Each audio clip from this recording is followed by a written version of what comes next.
Hey everybody, it's your co-host Josh. Just want to let you know that this one does have some audio problems. We did our best to fix them. We know it's not our best, but we will continue to push out our product to the best that we can for you guys, the listeners. Welcome to the second half of our big 2 hour, close to 3 hour special. Broke down and reviewed Fast X, and now we're ranking the Fast franchise. Welcome back to another episode of the Film Bros Podcast.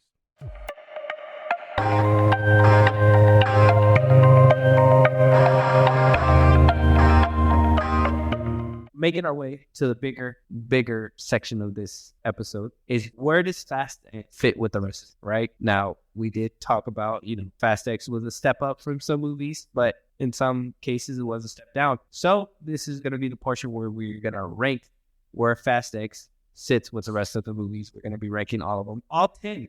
Yeah. Excluding Hobbs and Shaw, because who is they? Yeah. We don't know who they are. We will all go around, okay? We're going to start with number 10, okay? We're going to go from 10 to 1. Your worst to your favorite. We'll start with Ray.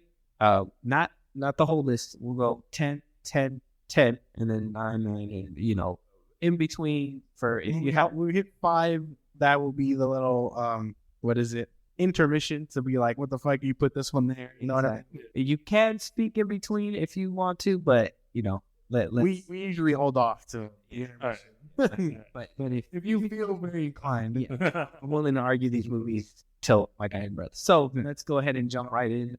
Raymond, please let us know, what is your worst pest movie? For me, number 4. Number 4. Dude, last? Well, I fucking hate you right now. I was looking at all about. I know. Okay. Why is number 4 on last year? If I remember correctly, it's the one where pretty much Dom wasn't on one mission, Brian was on his own mission. Dom was. Wait, am I thinking about the right one? 4 is when they reintroduced Dom and Brian. Brian's the FBI agent. Dom is looking for Letty because he finds out that she wound up dying. They wound up racing to try to be part of the cartel. Yeah. See that's what They're on different missions, but they're heading toward the same goal. Yeah, exactly. I don't like that. No, He doesn't believe in coincidences. No. It's not even a coincidence. They perfectly saying it. Well, you're getting a little defensive there. Let him explain. Go ahead. I don't know. I just like that. It's like a reset. Like, all right, remember the other movies? This we're gonna do it again, but from here on. And then apparently they found out Letty dies and they have a funeral, but it messes up the plot for the other movie where she comes back because they have a funeral for her, but they don't have a body, I guess. Mm-hmm. But how did they know she died? Or like, yeah. I don't know. He's pulling out a pothole. Yeah, I get what he's saying. What do you think they did? They clearly find a body because they buried something. Yeah. See, but okay. But in the other movie where she comes back, apparently she walked away. But she was able to crawl her way out. She was able to crawl her way out. No, man, I don't know. I get what he's saying. No, it blew up and she fell down. Picked up. Okay. Well, either way, that's how he feels about that one. Same argument. Okay, what? Yeah. But no, okay, all right. Was it? Well, is that the only? Yeah. Okay. Well, can you at least give some positive reasons? What do you have any positive for the film? Positives for the film? Positives for the film? Yeah. I kind of like that.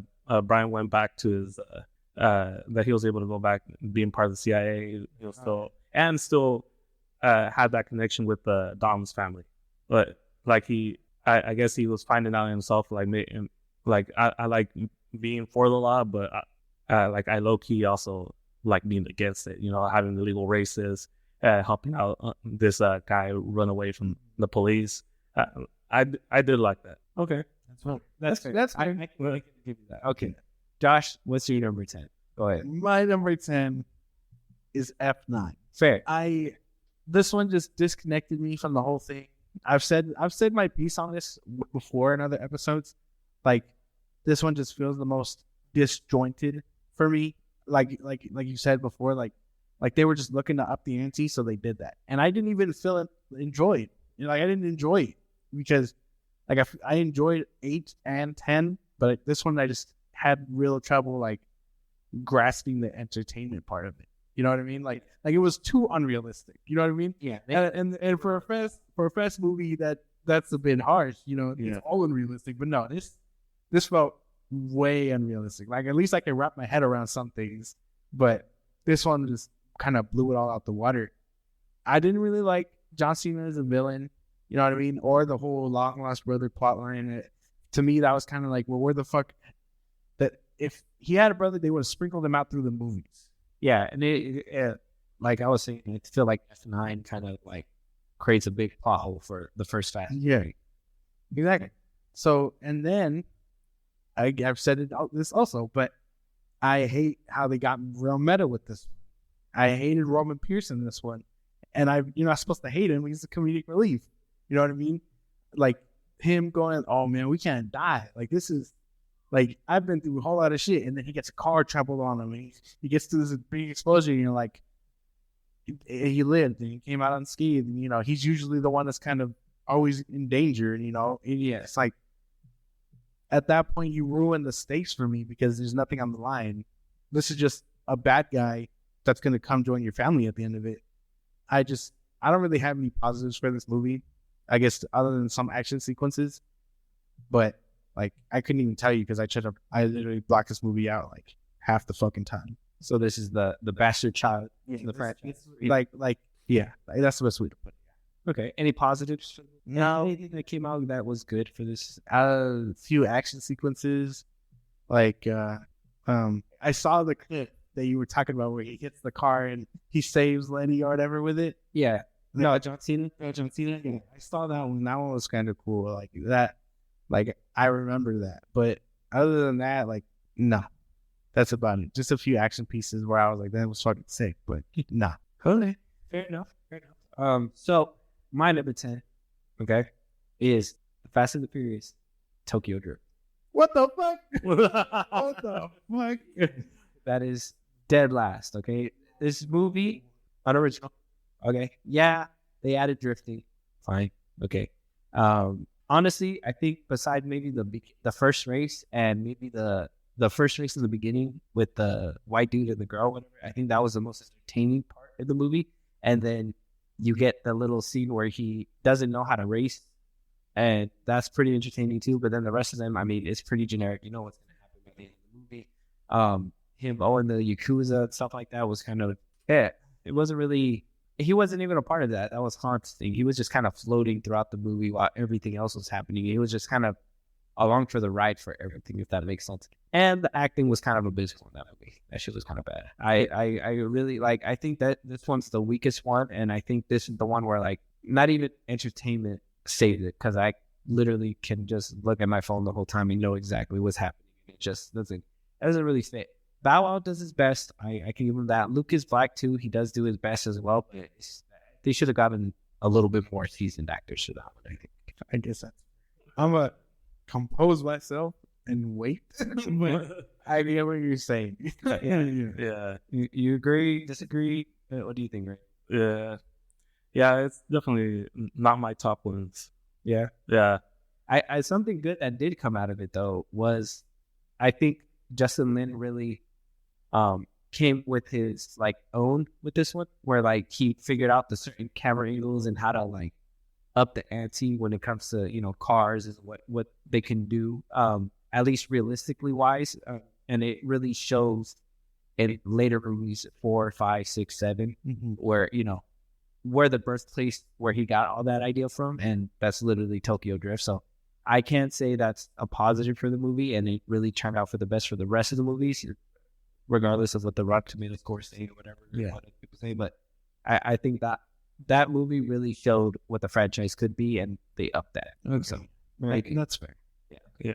So, but moving on, if nobody has anything to say right now, No, not right now. okay, go ahead. What's your number 9? Number 9. Yeah, that's Yeah. fine. Okay. That's 9. Yeah, everything just seems sci-fi. Yeah, we talked about it earlier. Like this guy who was DK Drift King is now a rocket scientist. The other kid that used to sell sneakers knockoff sneakers at the high school also joined in.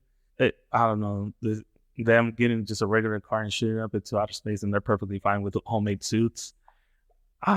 It's just that for me was pretty much from 6, 7, 8, 9 is just sci-fi. Like and built more extra sci-fi on number 9. Keep doing 6 and 7. I'm upset. You know what theirs was looks like. No, Okay. Any positives for F1? Positives. Action scenes.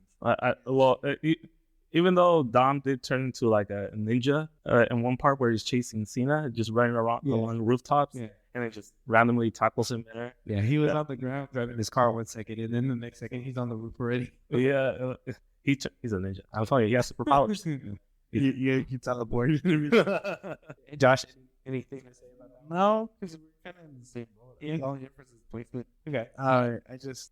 The action in this one kind of carried it, which is really, like I said, it's a harsh criticism for these movies, but there should also be substance. Yeah. And I feel like as we go through, you'll see my list kind of revolves that where missing substance. Okay. So number 9 for you. Number 9, Fate of the Furious, F8. Okay. Same thing as 9, just less.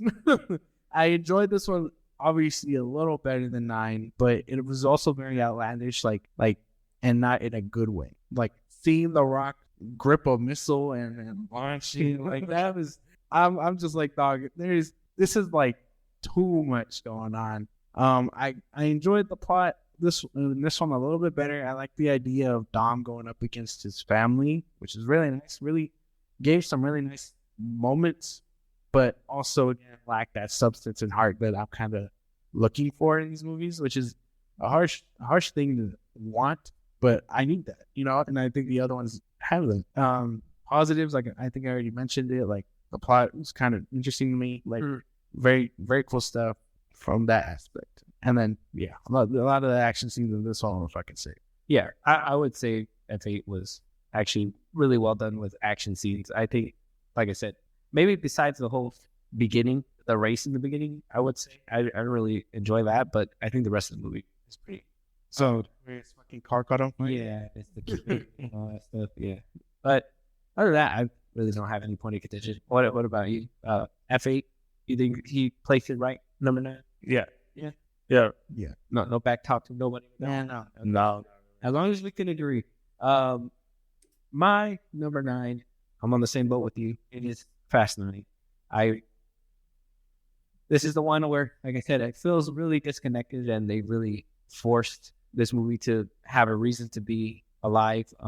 I did think that entertainment value with it was pretty good when it came to action scenes and spectacle and stuff like that. The beginning really takes you out of it, because in the beginning it's like Dom's like, no, and they go and do this, and it just takes one picture to make it be like, actually, I think I might be along for this ride, And then, he does his espionage stuff. He finds out his brother. I personally don't like it because I think it really does hurt the first Fast and Furious. I think that if he was gonna have a brother, they should have, like you said, sprinkled it out, at least in the first one, at least hint at it or mention it. That shit doesn't travel through all the rest of the movies. At least you can refer back, like, hey, the first one. Yeah. But how can you have a brother and not mention him throughout all these, Exactly. And especially because, like, at one point, Owen and his brother, the other Shaw brother, they were there. You would have thought that's where my brother should probably come in at that point. You know what I mean? But it just seemed like they just tried to fit it in there. And I will say, entertainment-wise, fighting-wise, all that stuff-wise, I think there was a lot of, that might as well happen type shit. But at the same time, it was entertainment, and you can sit there, put it on, and just be happy that there's cars exploding in front of you. That's as reasonable as it can get, honestly, because it, like, throughout all the movies, they literally make it seem like it's just him and Mia, you know what I mean? Like them two versus the world. But we know that's not the case. Apparently now he has a long lost brother that he told to fuck off, and then he did. Yeah. Actually fucked off. Yeah. So, like, perfectly. I won't even have. What was the scene where, like, Dom just got super strength out of nowhere because he was, like, getting his ass beat by a whole bunch of, like, goons? Like, he was just getting jumped while Cena was climbing the ladder, and he was just like, He's just like, Oh, smash. the whole bridge collapsed and he falls into the water and everything. And I'm just like, dude, like, calm down. It's not like, you wouldn't have gotten but Vin Diesel's contracts is crazy.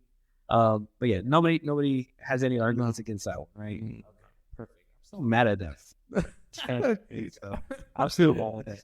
All right, what is your number 8? Tokyo Drift. Tokyo Drift. What the fuck? He has a place that's so damn low. All right. I mean, Tokyo Drift is well, I'm gonna start off with the positive. Is that where I did learn about drifting and what it is, and the slight cameo of Keiichi Tsuchiya, the creator of drifting.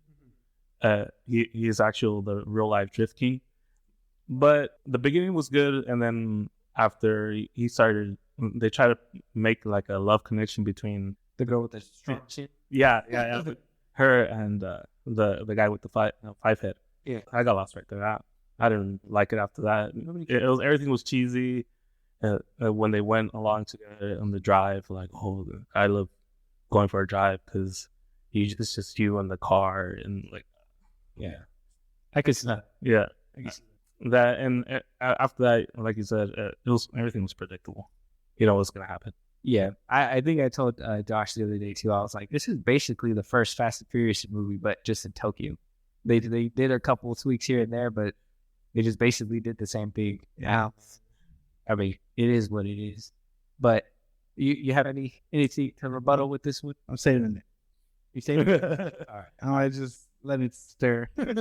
so when it comes down to me having my argument, it's structured. Okay, all right. What's your number 8? Moving forward, you probably gonna hate me for this one, but Too Fast and Furious. Oh no. Okay. Out of all the earlier movies, I feel like this was just the weakest one. Like I don't really vibe with this. I feel like it was trying to be what the first one was, but it just failed because it didn't have, Vin Diesel, and they were trying to replace him with Roman, But I don't really vibe with Roman. Even to now, like I understand he's comedic relief, but I didn't find him that funny in his introduction. So how am I I'm barely gonna. If I didn't really like him in his introduction, half of his jokes are gonna stick throughout. Especially if it's the same shtick of him being dumb, and he likes the richer things in life. Oh, I thought you were gonna show up with chrome wheels, and then he's like, aha, dick. You know what I mean? Like, if his comedy isn't for me, I don't really find him funny. Plot wise, we just watched it, so I'm just like, now I'm remembering because I really don't like it about it. Like, plot wise, it was kind of just eddery. The scenery, not very cool action scenes, in my opinion. Had cool racing scenes, but like no real good action. A lot of it was just very bland to me. But I mean, to look at it positively, it had some nice race scenes. Like I can't fault them for that. I did like Ludacris in it too, so some positives, but not enough to save it from its placement. Okay. Yeah, I see that. I honestly agree. Do you have anything against it? Why Solo? You can ask me that when we hit the 5 split. Yeah, but just to be honest, I'm on the same wavelength. That's him. My number 8 is Too Fast, Too Furious 2. Me personally, it's the one that introduced me, so it kind of hurts to put it all the way at the bottom. But I know why I liked it in the first place, and the only reason why I liked it was because of the racing, because of Paul Walker, and because of the cars. That was it. The cars were really nice in that one. I really liked his skyline in the beginning. This is what cemented, like, because I know a lot of people say that, Fast and the Furious got goofy with like its stunts and everything, but I clearly remember it being very goofy since the very beginning. Because Too Fast and Furious, you have the beginning where the first car jumps, and then Brian makes it over, and he's literally facing the ground in one scene, and then he lands fine. He's the only car that landed without a scratch, let's just say, and then the other two basically got wrecked. And him just being like, I understand the premise, like he was being on the run and everything. I will say that I think the villain in that movie was actually very good. I think that he reminded me of, like, have you seen All About the Benjamins? He reminded me of that villain. Oh yeah, like he's kind of like the same as him. Like he was just evil and rich type shit, and I like that. I was like, okay, this makes sense. It was very leveled. Yeah. So very simple plot. It wasn't very complex. So I can't really say that I could put it up there. But the acting performances, I can agree with you. Tyrese Gibson is not a leading man, in my opinion. I think he's better off for like, comic relief on the side. Yeah. Having him in your face all the time and saying, "We home." I'm like, you said it so many times in the movie, bro. Like, you're good. You're good. But other than that, I mean, I think a good positive for this movie is I can say really showed that they needed Vin Diesel, if that makes sense. Like, it showed that they needed, I think this Too Fast and Furious and Tokyo Drift basically showed the studio like, hey, we need them together. Yeah, it's not just one or the other making this work. It's both of them. And I could say that, for all its flaws, at least we got better things in the horizon. Yeah. So, no, anybody? Nothing against it? No. Yeah. It can't be that low. It gave me like Bad Boys vibes for that movie. But you were right that Tyrese Gibson, his jokes were not that great, but there was some parts that were funny. The racing right away from the beginning, I liked that a lot. They hit up Brian like, hey, we need a racer. You in? Yeah. And takes off. It was a little goofy when everybody's cars messed up except for his. Yeah, but he was the main character. Yeah, but not just that, but like also like too, where he was able to, without nitrous, was able to make that muscle car jump from the big to the boat. Heavy ass part. And I was like, there's no way would he do that. It's not without nitrous. You know what I mean? Like, if it had nitrous, I would have been like, okay, maybe. But yeah, that and then like, I can even remember back to the first one, and I know kind of like going off, but like the first one too, like the ending, when like Dom hits the truck when they're racing, or whatever, and he just hits that shit and goes all the way. Yeah. I'm like, just for that argument that that these movies get 2 hours, and I kind of feel like they've been doing it since the beginning. Yeah, so. Yeah. That's why I don't really focus as much on that, because I know they've always been silly. They always they kind of go off track sometimes, but it's all good. But yeah, what is your number 7 then? Then I think it's gonna have to be number 8. Number 8. I mean, it was good that to see Vin Diesel as a bad guy, because every good guy, nobody wants to see a good guy as a bad guy. Mm-hmm. But it's the same thing as the other one. It just goes a little too high tech, a little too. I don't know. I'm hoping I'm thinking about the right one. Yeah. But yeah, it's I get lost with the sci-fi stuff. Yeah, that's it. I could agree. Okay. Yeah, like in Fast X, that one small moment where they're using lasers to fix Letty's stab wound. Yeah, I was like, what is this? Like, we don't have real doctors? Out the blue and almost slices up everybody too. Yeah. Yeah, but yeah, he used a lot of tech. That's crazy. Yeah, they really upped it with like technology. Mm-hmm. Was it also with the submarine, or was it that one? Yeah, that one. Yeah. See, the Dodge Charger with spikes on the tires to drive on the ice. Yeah. And then out of nowhere, a submarine comes out. See, that's where it meant, like submarine, space, and then I was thinking time machine. I was watching Fast 8, bro, and I was like, oh, okay, the submarine part. I was like, all right, she's gonna come up and be badass, because she was like, she said, I want the submarine to come out and kill these guys, right? Kill Dom's crew. She punches it out, but she gets her crew. She doesn't even get Dom in the game. They're like right in the movie here, and she knocks out her whole crew. And I'm just like, aren't you supposed to be helping them? Like, you guys are for the same goal, no? I didn't.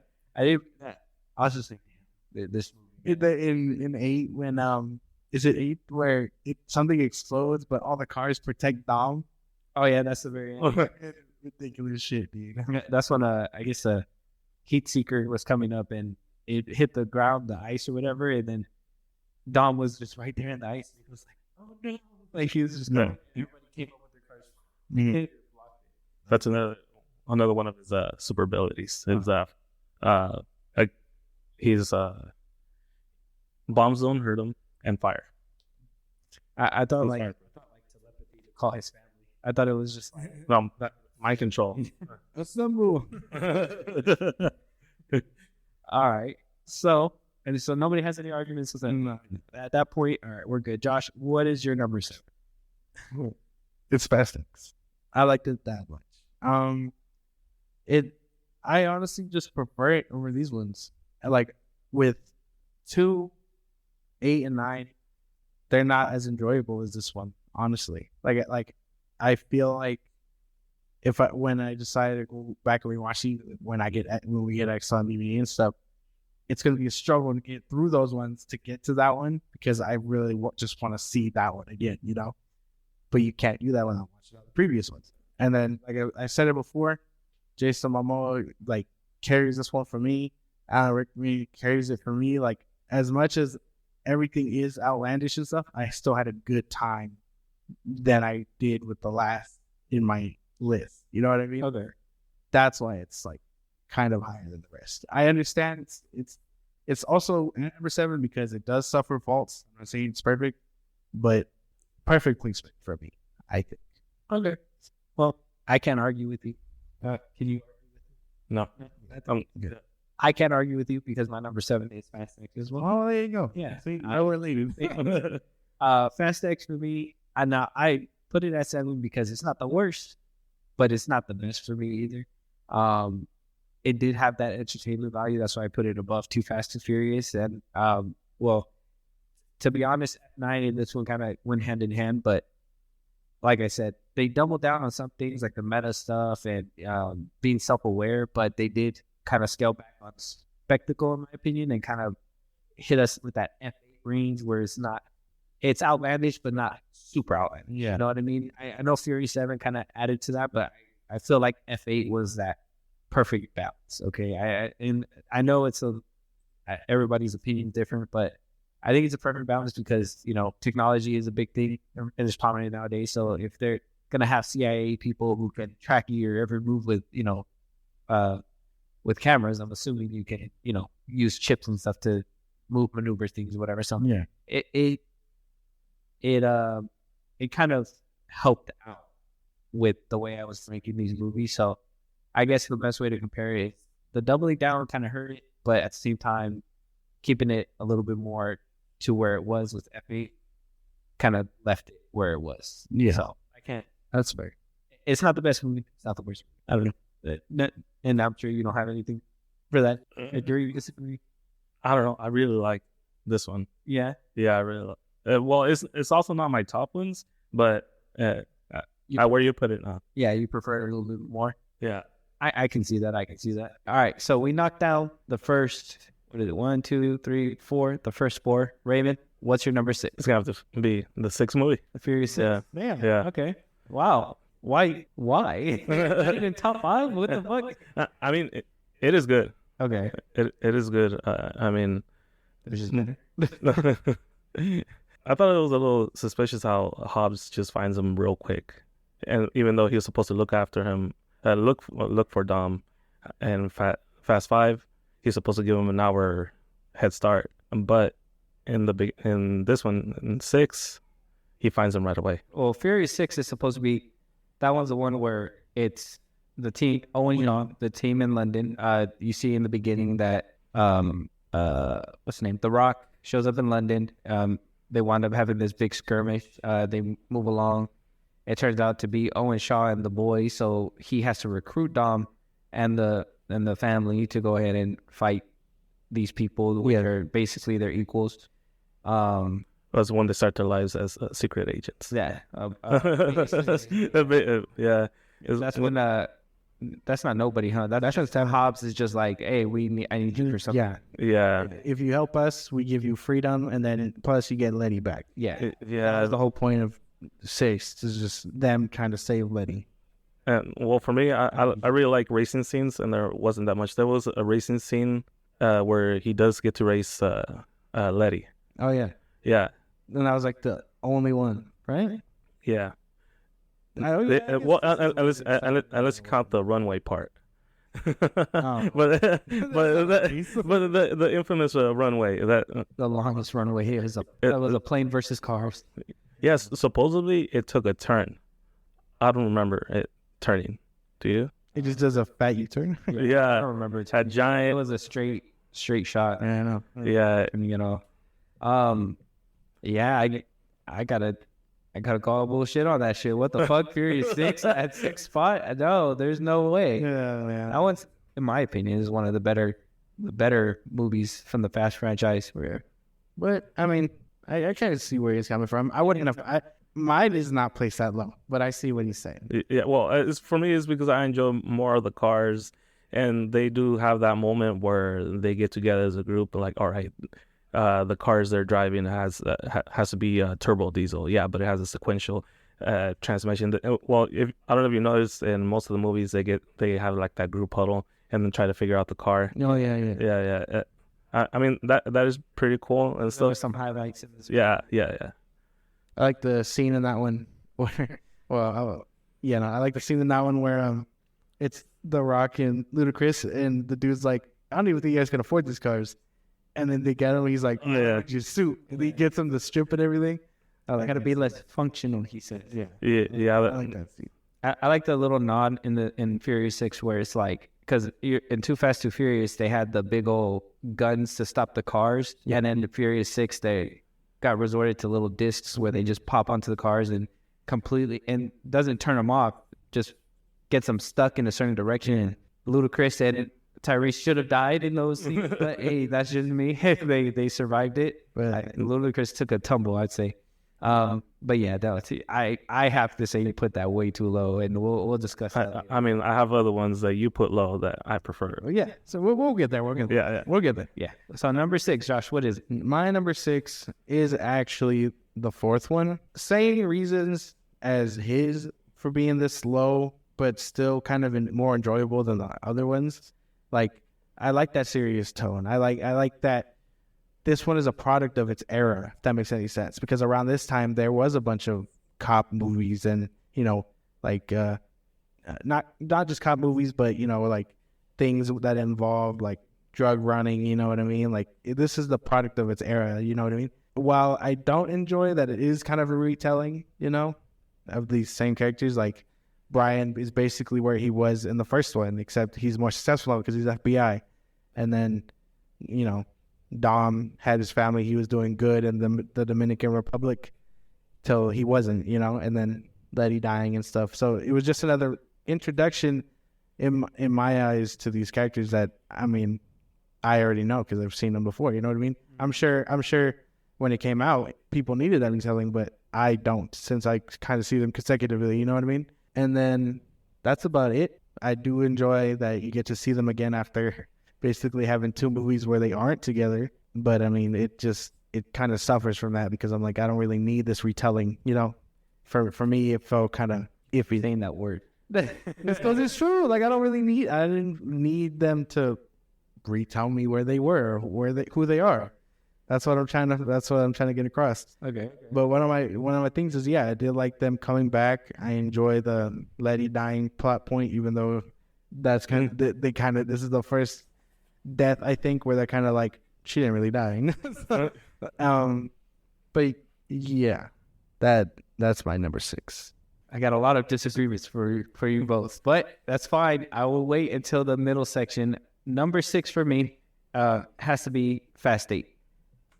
I give it Fast 8 because, damn, that shit. All right.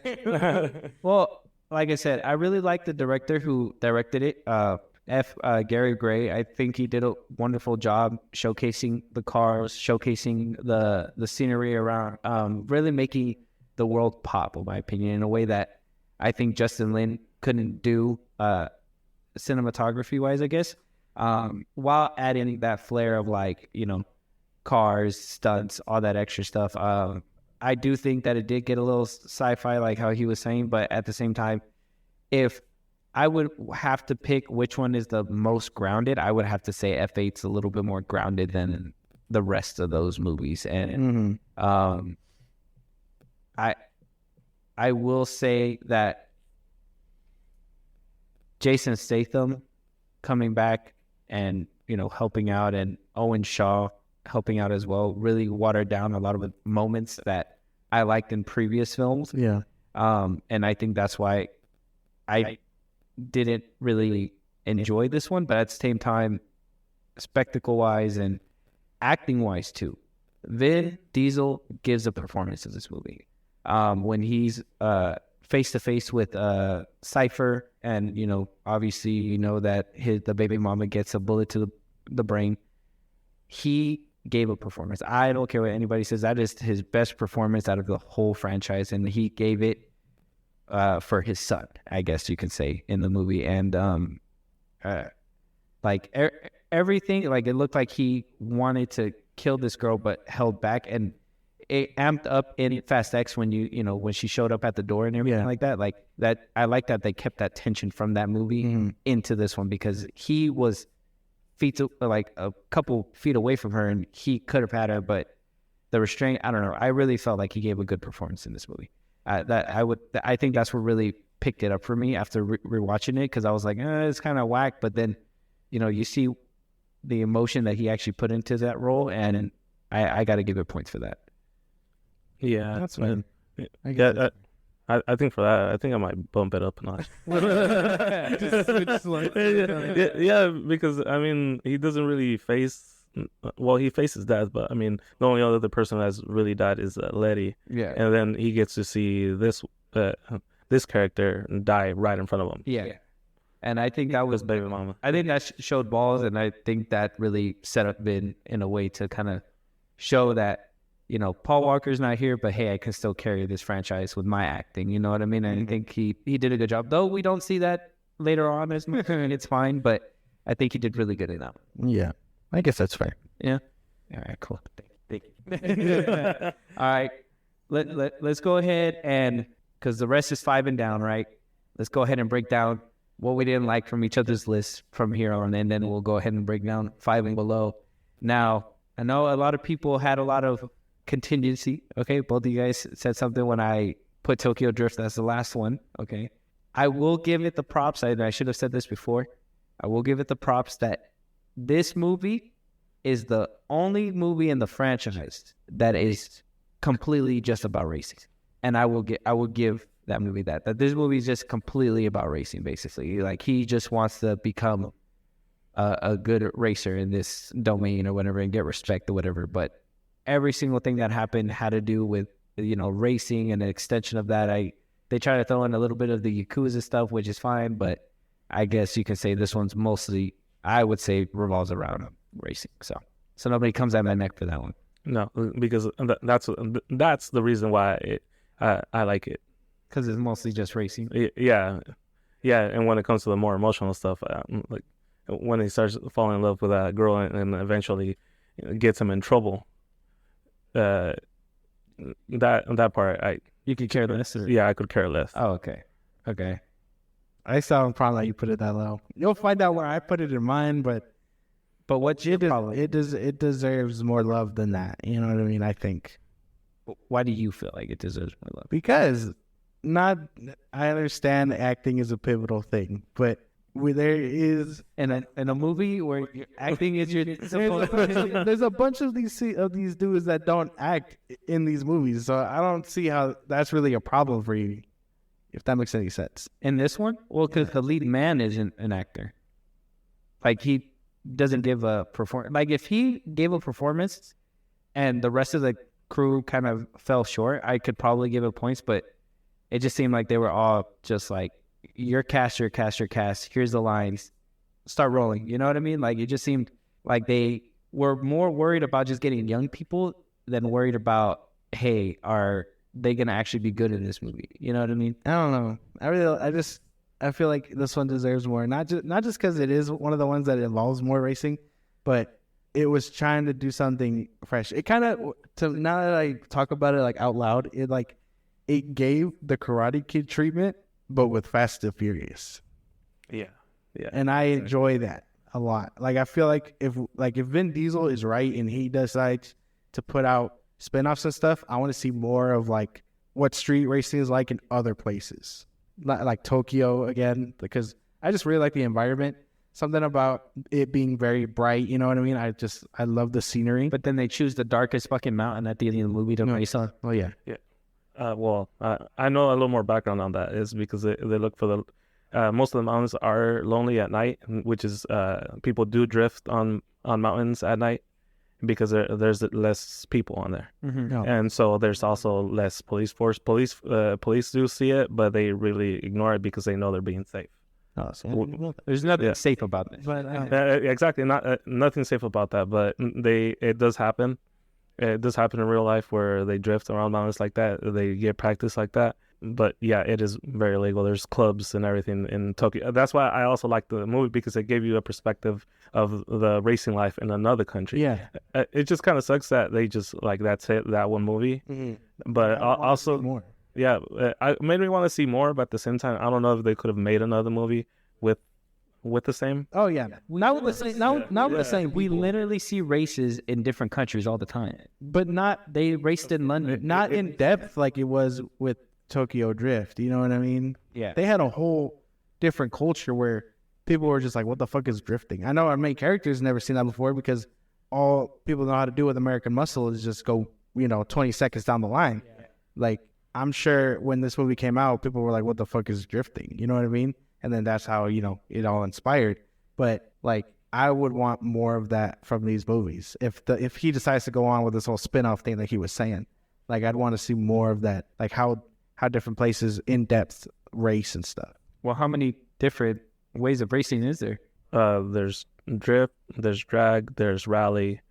Well, those are the three main ones. And what street racing is. We've seen that. So yeah, or rally, you'll see it with Brian's character Brian's character. Yeah. Is that if after I think in the third movie they finally choose what type of vehicles they like. Dom always goes for the muscle car, the domestic muscle car, and Paul Walker always goes for the import. yeah. So after that he chooses the imports, and that's where I think that's where also gets people to see who's driving what. So in episode 4, they define their character. Yeah. So I mean, I don't know why. So we defined the characters in the fourth one. So I don't know. I know we're talking about Tokyo Drift, but yeah. Well, that's was my big thing. I feel like this one just kind of deserves more love. More love. Yeah. It would if the movie wasn't boring and the acting wasn't shit. Because there was a lot of, like I said, there was some good moments in this movie, and I think they showcased a lot. And the bright spot with Han and everything like that, that it was a bright spot, but with such a limited time, and just the direction. It wasn't the right direction, I guess. And they should have put a little bit more planning into it, because I know the history, and I know that they were gonna green light it with Vin Diesel and Paul Walker, but Vin Diesel didn't want to come back, so they were just like, oh, they're too old anyways, and they decided to swap them out and put a younger crew in there and take them to a different location. But you can tell that this movie bred a good line of movies after that. But it's just, you got to have that bastard child to that you can look at and be like, I don't want my movies to be like that. I guess, but we weren't the only ones with gripes. You had a problem with him putting number 4 dead last. Yes, because how could you, after you just said right now that this movie not only gave these characters their definitive cars, right? Okay. Yeah. You guys say, and you kept saying it, okay? It's true. Say it again. Retell. Yeah, they try to retell. No, I feel like this movie did it perfectly, where they reintroduced the characters. I didn't say retelling. I didn't say retelling. I said they reintroduced the characters, but also letting the people know where they've been at this whole time. For those that have seen the first one up until that point, they set it up, and for all those people that are like, oh, well, these movies need to go back to its roots or whatever, like is racing. That's what they gave. They doubled down on basically what happened in the first one. Basically said he's back in the FBI. I get it, Paul, whatever. Why would they give him a job back after he ran out or whatever? But they gave him a chance, and they explained it in the movie. Like you said, give him their definitive cars, okay? And then on top of that, yeah, they were both going after Letty, but I like the little plot twist where it was Paul Walker's. It was again his fault for family's broken. And I think that bond really cements, family, that they can make mistakes, even mistakes where you get somebody killed or, in some cases, memory loss, whatever, and it pushes forward. That I think this is the movie that really defined Vin's definition of family as well, right? Where like the movies take that turn for it. We're not just, I call them family, but we're actually family, and we're actually gonna, work together and do things together and stuff like that. So I think this movie really pushed it took what happened in Tokyo Drift and really pushed the envelope forward for what comes next in the next 3 to 4 movies. And I think for it being the perfect stage, I think it deserves a little bit more recognition. I will say the CGI is kind of shit in the tunnel. Yeah. But really crappy. Yeah, it's really crappy. But other than that, and then I think the movie does really well. Interesting. You guys can't even deny. No, I mean, No, but it just doesn't stand out to me. I don't know why. It just doesn't. For everybody who wants more races in the movies, I don't know. We got a whole bunch of races in that one, I tell you. Whole lot of. the races weren't the part that I have a problem with. Okay, what's your problem with it? I told you. You don't want me to say it again. Okay, they're retelling. But they didn't retell anything. Yeah, they gave you, They kind of like soft rebooted you, basically. to give people context for those that are jumping into this movie. But then also, it's one of those, what did they call it? You called it right. Soft reboot. A soft reboot. That's why. Like, there's nothing wrong with that. But again, I feel like because I've seen them A consecutively. reboot. That's what it's called. A reboot sequel. So they rebooted the franchise, but at the same time, giving you the same characters and built upon what was left behind. And this is where we get, in my opinion, I don't think he's the best villain, but I think Braga was like a good low-level villain to kind of really put them on their toes, because they didn't really know what to do. Even Vin Diesel didn't even know what to do. At one point, he crossed the border and they went all the way over there just to fucking kill this man. You know what I mean? And did what they had to do. So I don't know. I feel like this movie, and it kind of set up, in my opinion, the better movies of the franchise. So yeah. Come on. You gotta give me something. A line. I gave you. You make good points, but it's still gonna be in the lower part. I don't know. I can't convince nobody. At least I convinced you with Fast 8. I take that as a dope. I mean, that's fine. Because it's just I can't get behind it. I don't know what it is. It's always gonna be, to me, like, this is where you're right. It sets up the next ones, but it'll always be that awkward like speed bump to get there, I feel. They also give you Gal Gadot, bro. And if that doesn't give you points, I don't know. That's not fair. You're pulling out my string because I'm like I'm biased. You're saying. It's ridiculous. Then she tried to slip with Vin Diesel before she did with Han, too. Who would have known? Yeah, but she works better with Han. Yeah, who would have known how that would have turned out? But My goodness. But yeah, I think you guys are wrong on that one, but I will agree to disagree. Yeah. At least I'm making points. But yeah, any other movies that we put on this list? No, I mean, we were all kind of in the same ballpark. Like, we can all agree that We just had a couple of nominees. we can all agree that like the ones that we put toward the bottom, like 10, 9, and 8, were kind of like the extremists, and then me and you shared where 2 is, and we don't know where yours is at with 2. Don't spoil that, but like it's very interesting how we all can just consensus that 9 or 8, 9, and 10 were really just out there. You know what I mean? Yeah. Interesting stuff. Yeah. But I'm ready to get into this top 5. All right, top 5 then. All right, so, right, we started with you, so we're going to move on with Josh, and we're going to start with him. All right. Josh, what is your number 5? Number 5 has to be top 5 for sure, if not top 3. The first Fast and the Furious. It's top 5. Number 5. I feel like this is the perfect spot. It started off the franchise. It gives me everything I need. Racing, heists. It introduced me to characters I already know I love. You know what I mean? Vin Diesel, Paul Walker, Eddie, the rest of the gang. Even though they kind of dwindle out throughout the franchise. Yeah. Like Jesse's the first one to kind of bite the dust, and you don't really hear from the rest of them. At least we didn't bring him back. He's the first one that get gunned down and not make it. Like, this one really really sets the tone and of what you're getting into with this franchise. I think like if you see the first one and you're like heists and racing, I'm fucking in it. You know what I mean? And then however else the other ones line up with you, whatever. But the first one really hooks you in, and it sets you into the universe of the Fast and Furious franchise. And like it isn't the best for me, and it isn't my favorite, but I have a special place for it, which is top 5. Okay. I see that. Hey, I don't think I can argue with that. I don't. Yeah, it's these top 5 are just gonna be the best. Yeah. Unless somebody really wants to pull the trigger. But number 5 for you, what would it be? I think it's gonna be 7. 7? 7. Okay. 7. Well, I think because it pulled my heartstring with the ending, but the action sequence. I mean, it is a little over the top too, where they jump out of the airplanes with the vehicles. Yeah. That was crazy, but kind of cool at the same time. And I don't know, that one was my favorite, and then after that, it just starts building up. So that one was my favorite before it starts building up, going even more crazier. Okay. I see that. Yeah. I will say for that one, the action scenes were a little bit weaker in that movie, but I feel like we can kind of understand they couldn't do too much because of the limited. Oh yeah, what happened, and so part of the movie had to be filmed with his brother. Sad times.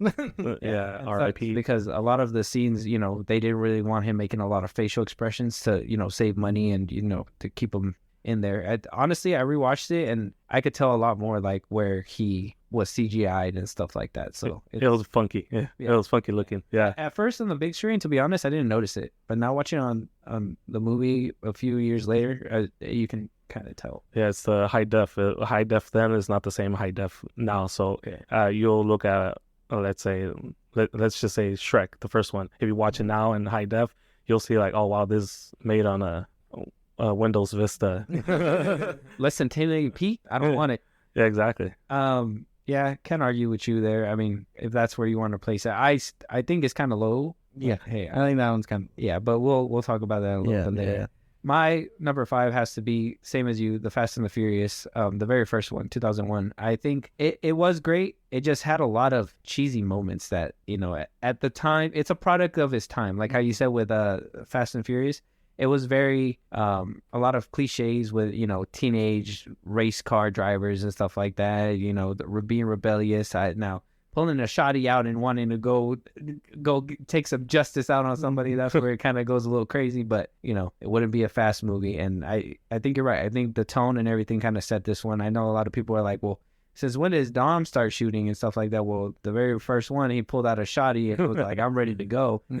Paul Walker, same thing. He's a trained cop. He knew what he was doing. So, he has the training for it. And it really shows you and lays that groundwork for what's to come. Exactly. Obviously, years later that nobody knew it was going to happen. No. That one was a little more ghetto. He was a little more hood with it. Yeah, like why are we going to fight? I got a shotgun right here. Right there. Yep. You thought this was a street fight? But yeah, so that's my number 5. And I'm assuming nobody has any remarks. Obviously, all right, no. Perfect. What is your number 4, Josh? My number 4 is hold on, drum roll while I get to it. Fast and the Furious 6. Jesus, man, what the fuck? Like this one was tough. I don't know where I wanted to place it at first, but after looking at where my top 3 are, this one had to make the sacrifice play. Still better, obviously better than the first one, better than all the other ones before it. It's suffered placing because I think the other 3 are good. There's nothing necessarily bad about this one other than Gal dying. So fucking that will forever hurt. But like this one just really brings it all together. I think it's really good. It's a really good one. Okay, all right. I have a bone to pick with you later. What's your number 4, Raymond? Number 4, Fast X. Okay. Oh, damn.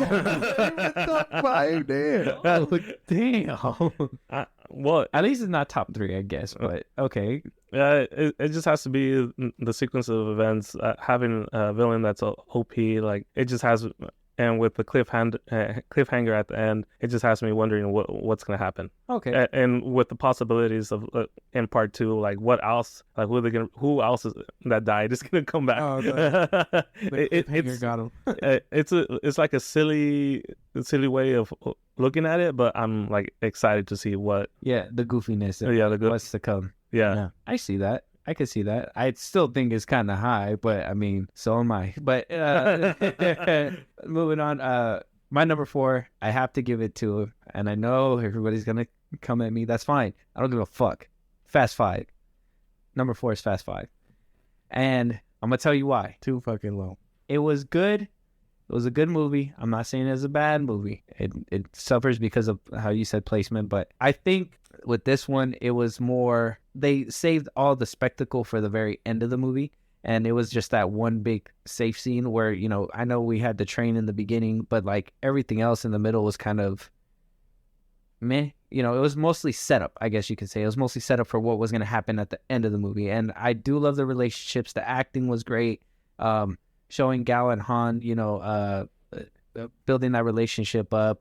Vin struggling with, obviously, losing Letty and trying to figure out a different life and, you know, help Brian move on and, you know, have his kid and stuff like that. Like, Yeah. I think this movie did really well. The fight scene between Johnson and Vin Diesel, obviously that's going to always be iconic. And it's I love the beginning of it too, where, you know, they break him out of prison. I love how it continuously connects to the fourth one and just keeps going. So Yeah.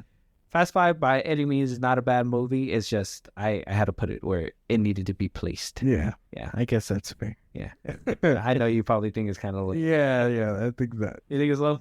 You think it's No. low? You think it's around the perfect ballpark? At least? Yeah, around there. Yeah. Okay. Josh, let me know what your number 3 is. It's Tokyo Drift. What the fuck? I told you it needed more love, man. I just, Jesus. even if this movie is outdated, like obviously you can tell it's outdated with the phones and stuff, but like it just, to me, I still love everything about it. Like, even if you guys say it's predictable, like I still enjoy it, like everything about it. Even the build up, the racing. I like this dude. I didn't really like him in 8 or 9 when he shows up, but I liked him as an introduction character. Like, he was pretty cool. Like, if he would have stuck around, I'm sure he would have been fucking great, but that doesn't happen. And then I just, like I said, I really like the world building in this one.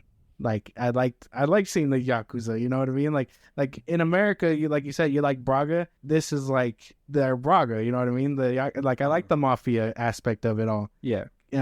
Like, I know it's a little silly. The mafia is like, he looks over street racing and stuff. But I mean, if his son is this street racing brat, of course he's gonna, you know, pull the strings to make it safe for him and whatnot. However the fuck that happens. I just really like that aspect. And then the racing, the cars, like, it all really comes together. And the soundtrack in this one is just like, it's really good.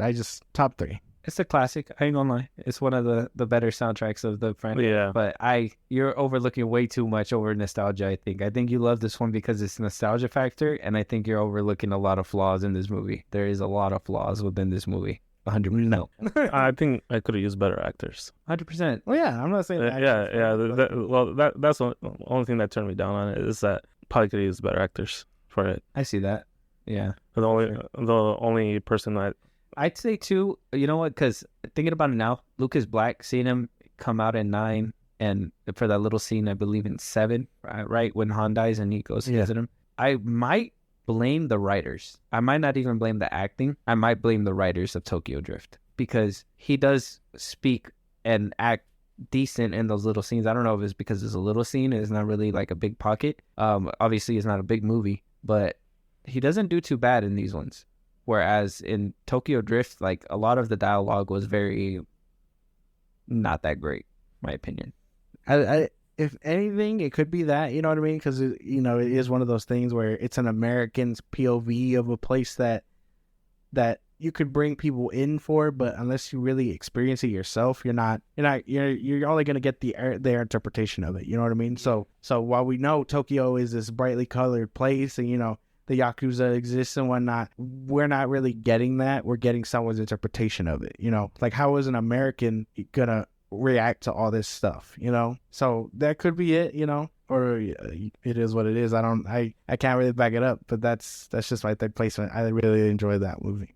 Damn it. That's a crazy placement. That is a hot take for sure. That is crazy. What is your number 3? Fast Five. I could watch that movie over and over again. Top 3? Yeah, top 3. Is Fast it Five. the Diesel versus Wayne fight? Yes. Their fight, Doma actually almost killed someone.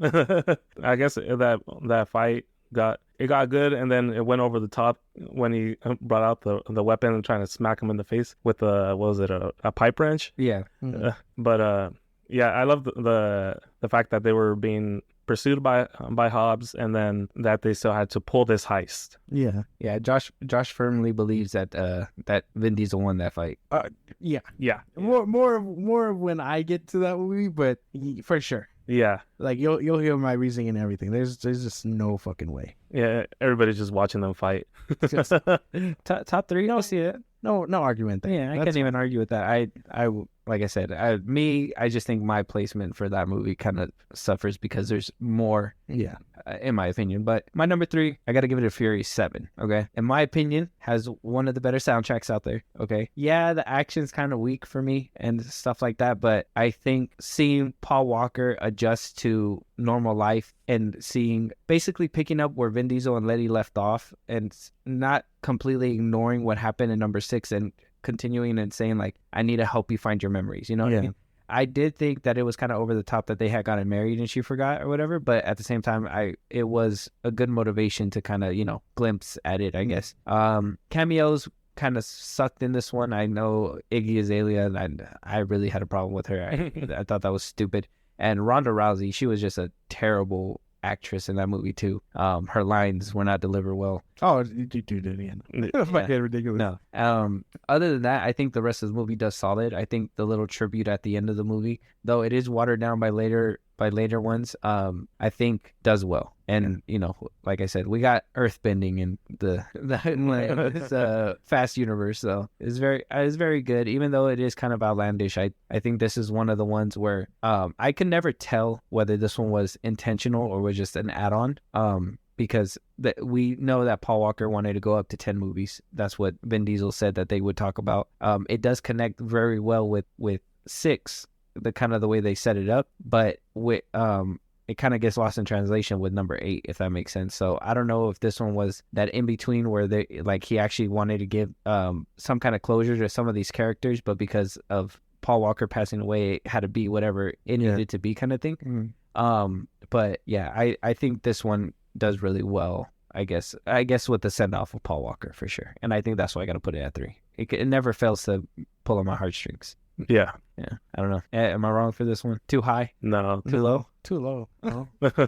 I guess that leads into my number 2, Furious 7. Yeah. Okay. Everything about this movie was just almost like if one wasn't where I liked it to be, this is obviously right on its ass, because number 7 to me is like that heart that I was talking about. Like the other 5 and 6 had it, but I think because I don't know if it was because it was Paul's last outing and they were like, let's full send it with this emotional stuff, like it really hit. And that's one of my favorite things about this franchise. I know we joke about like it being dumb and cars can't really do this, but I think at the end of it, it really is all about that family, and this one kind of brings it all together. I like that emotional scene. I like Jason Statham in this one. I feel like he was a real force. I feel like it could have benefited from him being in more action scenes. I think reducing him to a few minor things, because I wanted to see more of him. Because they introduced him, he bodied like security guards in a hospital. I wanted to see more of that. Yeah. But reducing him down was kind of a waste. But I still think he did phenomenal. You know what I mean? Yeah. And then, the tribute and everything else, like, I think it could have wrapped up the franchise perfectly, but then, however you feel about the rest of them unwinds it and whatnot, but definitely deserves second place for me. Okay. I can't even argue with that one. I think you might be on the right track, maybe. What do you think? No argument there? No. It's one of the best. There you go. Yeah, one of the best in the franchise. All right, what's your number 2 then? Number 2, the first one. Fast and the Furious. Okay. Yeah. It's the gateway drug to adrenaline. Heck, being a little kid and watching that movie on VHS,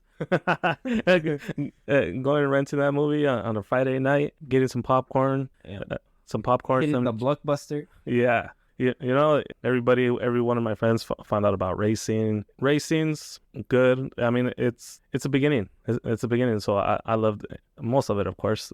I mean, except now knowing about some little things about the movie that the cars can't really do. You know, like be flamethrowers and stuff like that. I mean, they can't spit out flames, but like being actual flamethrowers. Yeah. That's It's not awesome. Yeah. And what was it? A danger to manifold, and the bottom of the car just starts falling apart. I know. That opening race is always going to be iconic. Yeah. The bottom panel falling apart. Mm-hmm. My thing is that he picked up Dom later, and he never made a stink of like, where's the floor panel? Like his legs weren't dragging under the car. So what was he doing, sitting like this? Yeah, no. I think that's fair. I think nostalgia is really playing into your. Oh yeah. You know, hitting that blockbuster on a Friday. Yeah. Very good. My number 2, and I don't give a fuck what anybody says, is the Fast and the Furious, number 4, the fourth one, Fast and the Furious. I don't care what anybody says. Okay. Not gonna argue with me. It's top 2. Yeah. Right. Like I said, the Fast and the Furious, nostalgia and everything. I can see the flaws with the first one, and I can see how they doubled down and kind of made a couple of the same mistakes, but yet pushed it forward for the next set of movies that are happening. Yeah.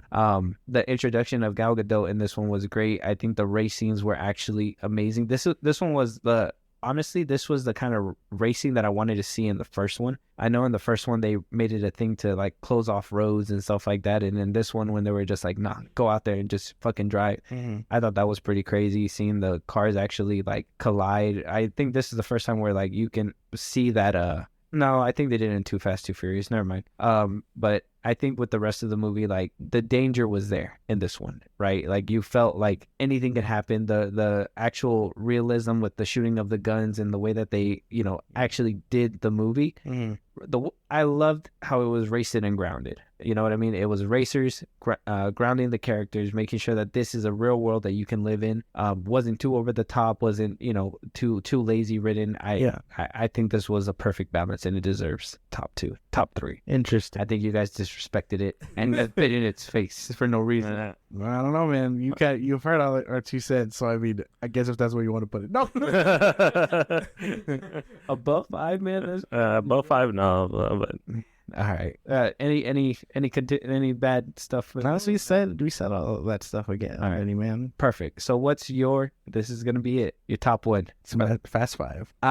This one gives me everything I need in the franchise. It brings together everybody, like culmination of all the past movies up until this point, and then the action. It gives me some racing, which I do enjoy, like that, like when they're in the cop cars and they're just fucking going. Like I love that race scene. And then like I like that they take time to plan the heist. Like I know it's not just like we're gonna wing it, you know, like they kind of usually do now. Yeah, they're like, no, we gotta beat the camera 0.4 seconds or whatever, so they keep trying and then they fail, they keep trying. And then I like the bad guy. I just like how everyone kind of came into that role in this one, because they really planned out. It's kind of like if Fast and Furious met like Ocean's 11 and they had a baby. Like yeah. Like because they really planned that heist, and then they got the crew together. They got the chameleon, like they said. They got the fast talkers, some good guy that's good with tech, a weapons expert, and the precision drivers and whatever else. I just think, and then the introduction to Hobbs, I think this isn't where his best is at, but it really does give me like really cool moments with him as an introduction. Like he felt like another force, you know what I mean? I know he kind of dwindles down as the movies go, but having him on the opposite side for his first introduction was fucking sick. Okay. I think this movie just kind of gives me all of that in one. That's why it deserves first.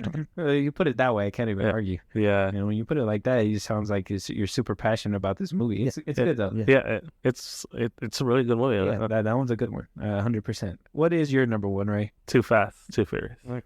That's crazy. Why is that? Starting off with the beginning scene, the race, when they have to get a couple muscle cars and they race the other 2 guys around the barrel. Mm-hmm. That was a great racing. I mean, there were, of course, it had its goofy parts where Brian was driving his car over, I don't know, 80 miles an hour in reverse. Oh, yeah. In reverse. And the fact that they gave Tyrese Gibson character an Eclipse with chrome rims for some reason.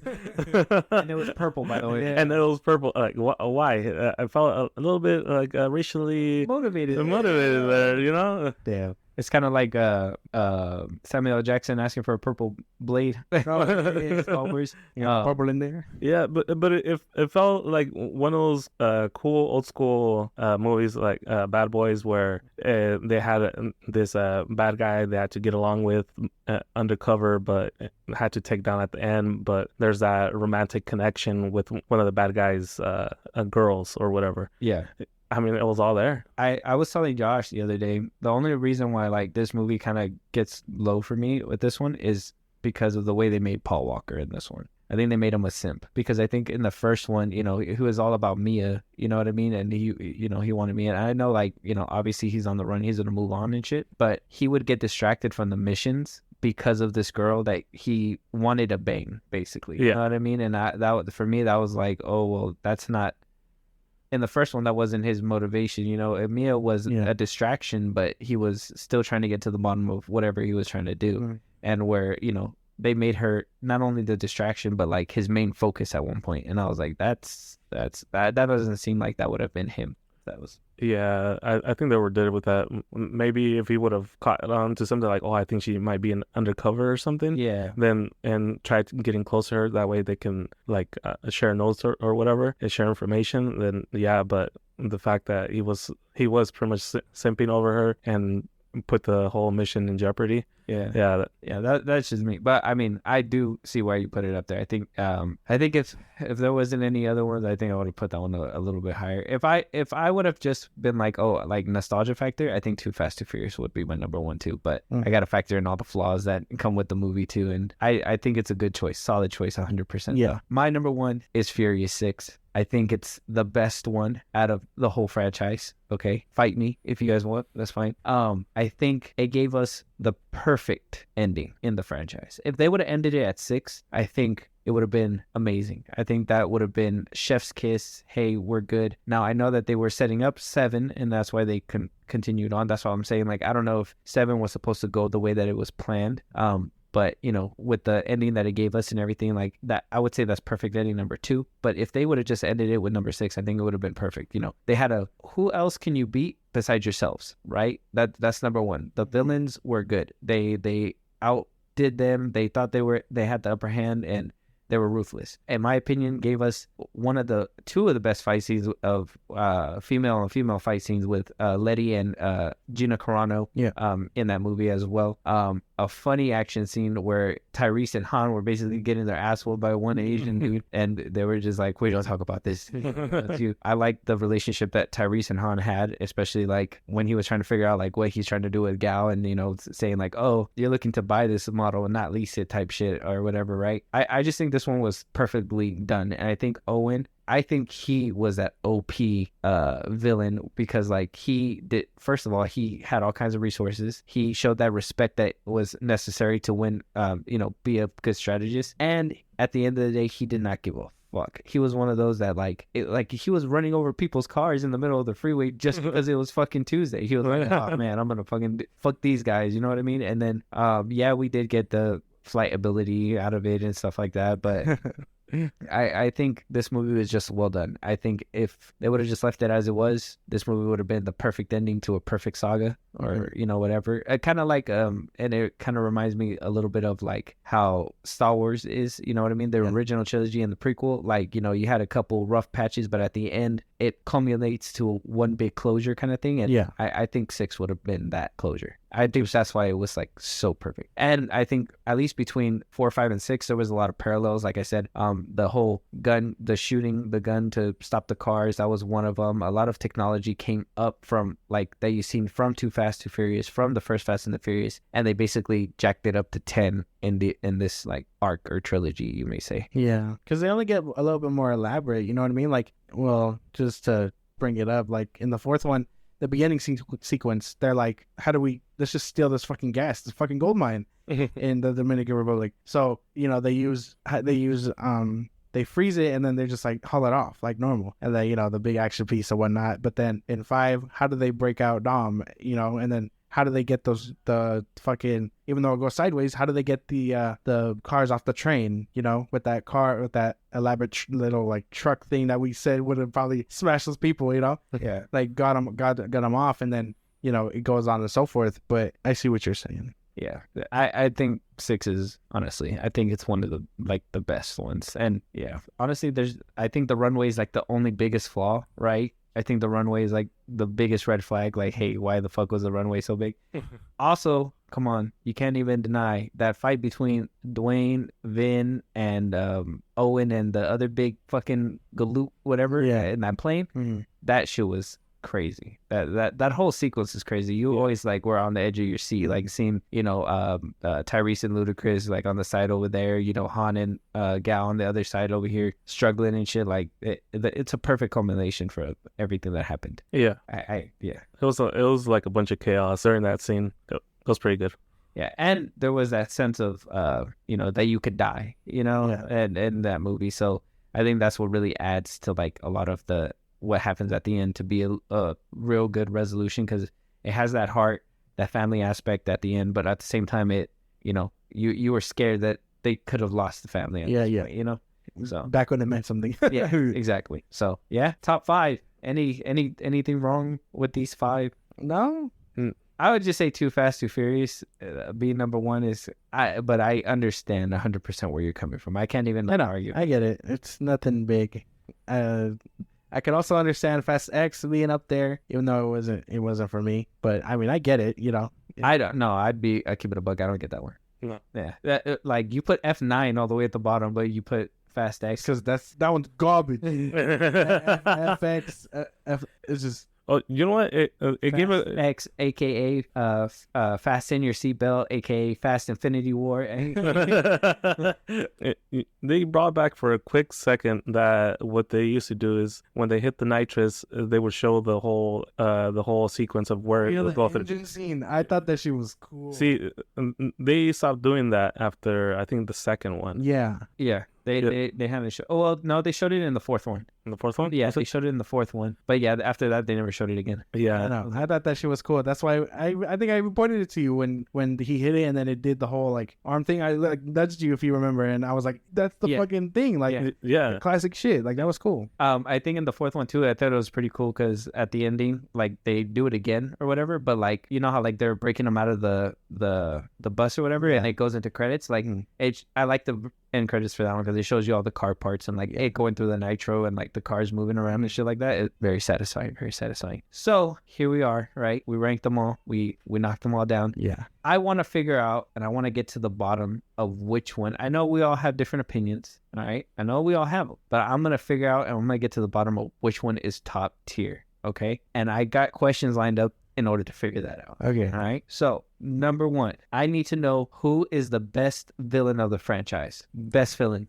Best. Hands down. Oh, villain. I already said it, man. It's Jason Momoa.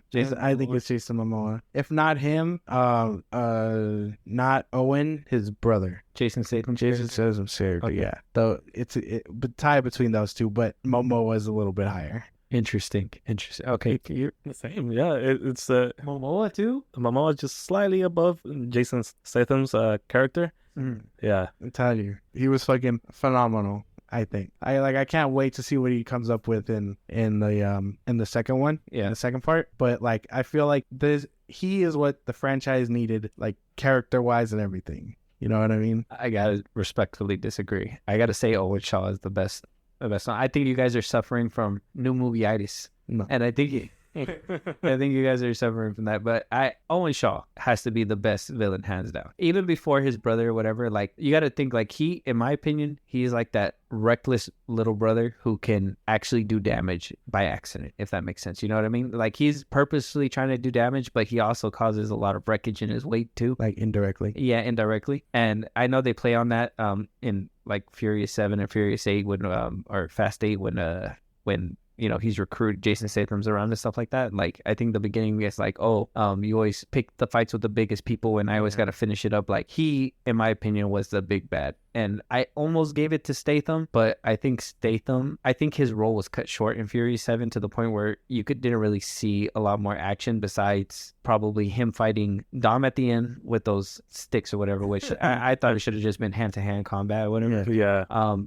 And with Dwayne Johnson, which I think that fight was actually pretty good. The camera work for that one was pretty good. But yeah, I think Owen has to take the cake as the best villain. I mean, I understand your guys' POV with Jason Momoa, but I think he was just too out of pocket. I understand the reasoning, but I'm not See, sure. but that's why they made him psycho, because you don't know what he's gonna come up with. I think they gave him that little detail, that way you can't predict what he's gonna do. And that's the thing that, in my opinion, Owen had. I think because how everybody said, like, in that movie too, is that you don't get close to him unless he wants you there. And so, like, the whole time he was playing chess while they were just playing checkers. And then Momoa, he's seemingly doing the same thing, but it just seems to just be working out for him. You know what I mean? It's not really like, it doesn't seem like pre-planned like how Owen did it in Furious 6. Like, he had everything down to a T, to the point where even, he had an escape plan, where Momoa just seems like says he has it planned out, but he's just winging it and then just hoping for the best type shit.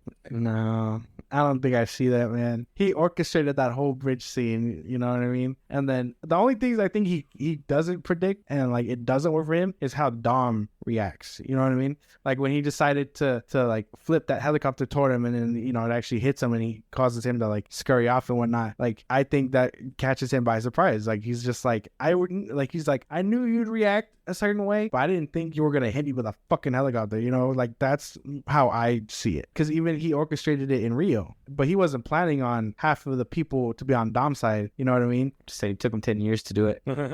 Yeah, whatever. Owen Shaw kind of just swung into action the next year. It wasn't even his bad guy. Hobbs asked for their help. How you feel about that one?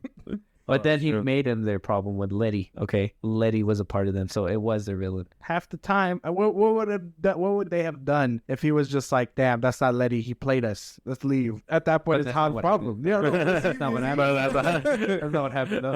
Anyway, moving forward, because I think this is gonna, but Yes. Okay, I guess 2-on-1 makes sense, but oh no, you guys. But they do have that psychotic tendency, but it seems that Jason Statham's character is a little bit more controlled. for sure. Yeah, it's more controlled, because in Fast X he was hitting the punching bag, but you could hear noises coming out of it. That shit was, he was beating someone in it, and then like he gets hit by the car. You just hear He gets up and runs out. Yeah. In his underwear. Goddamn. Yeah, man.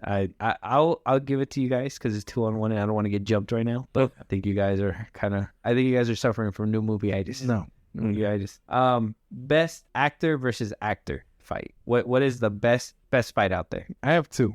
Okay. because I feel like they're so on par, right? Okay. The obvious one, Hobbs versus Dom, Fast 5. That one, I really feel like they are really going at it. You know what I mean? Like, I know it's a movie, but I feel like the hits are real. You know what I mean? Like, when he that scene, I can remember it so vividly because we just watched it. But when I think it's Dom hitting Hobbs, he hits him like twice, and then he smacks his head against the wall. I was like, damn, like he hit him with that combo, right? And then my next one, it's Hobbs versus Shaw, Furious 7. Okay. Like, I think they just put on a performance, or maybe it's The Rock, but I don't know. Yeah. Really good stuff. Yeah, I like how Statham was very speedy, and like the Rock was kind of like slow to hit, but like when he hit, it hit hard, Yeah. kind of shit. Yeah, you could tell like they stayed at pace, like where they're supposed to be. It was very well done. What are your fights? Damn, we're right on. Hobbs versus Dom. Yeah, because it looked like they were actually going at it, and like there was some type of emotion into